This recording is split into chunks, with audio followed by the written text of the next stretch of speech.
জিম্বাবুয়েকে পাত্তাই দিল না আফগানিস্তান। টসে জিতে ব্যাটিং এর সিদ্ধান্ত নেয় রশিদ খান।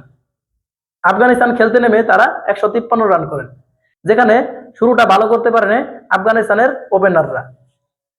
গুরবাজ এবং সিদ্দিকুল্লাহ অটল দুজনে রান করে 25 রানের মাথায় গুরবাজ আউট হলে তার রান থাকে 11 বলে 11 এবং আর 2 রান না পেরোতেই দ্বিতীয় উইকেটের পতন হয় আফগানিস্তানের। সেখানে জুবায়ের আকবরী তার 2 বলে 1 রান করে ইনিংস সমাপ্ত করে তার উইকেটটা বিলিয়ে দিয়ে যায়। তারপর মাঠে আসেন রাসলি। তিনি এসে ম্যাচের হালটা ধরেন। তিনি 42 বলে 58 রানের একটা অসাধারণ ইনিংস খেলেন, যেখানে তার 6টি 4 এবং একটি 6-এর মার ছিল। তার স্ট্রাইক রেট ছিল 138.1 এবং অটল যখন 33 রানের মাথায় আউট হয়ে যান তখন মাঠে নামেন আজমতুল্লাহ উমারজাই।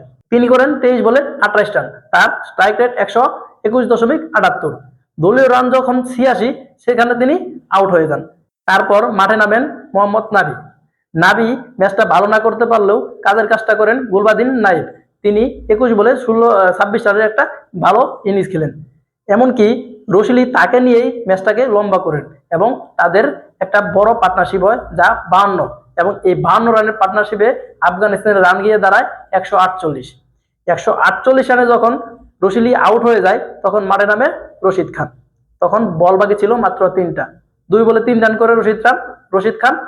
সেই সুবাদে আফগানিস্তানের রান গিয়ে দাঁড়ায় 153। এই 153 রানের জবাবে মাঠে নেমে পাত্তাই পায়নি জিম্বাবুয়ে, যেখানে তাদের প্রথম উইকেটটা পড়ে 19 রানে এবং দ্বিতীয় উইকেট পড়ে 25 রানে। 40 রান না হতে হতেই তাদের তৃতীয় উইকেটটা পড়ে যায় এবং 49 রানে 4 উইকেট, 57 রানে 5 উইকেট, 86 রানে 6 উইকেট, 92 রানে 7 উইকেট, এমনকি 95 রান হলেই তাদের 8 উইকেট পড়ে যায়।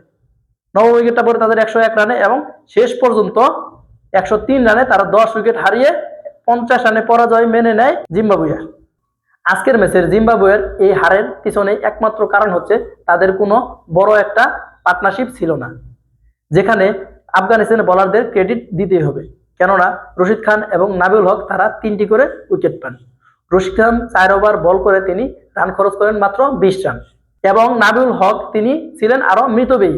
তিনি 4 ওভার বল করে রান দেয় মাত্র 19 এবং মুজিবুর রহমান 4 ওভার বল করে তিনি 2টি উইকেট নেন, রান খরচ করেন 30 এবং উমারজাই তিনি 2 ওভার বল করে একটা উইকেট নেন, রান খরচ করেন 10 রান এবং মালিক তিনি 3.4 ওভার বল করে একটা উইকেট নেন এবং রান খরচ করেন 23 রান। সেই সুবাদে আজকে আফগানিস্তান এই বিশাল জয়টা পায়।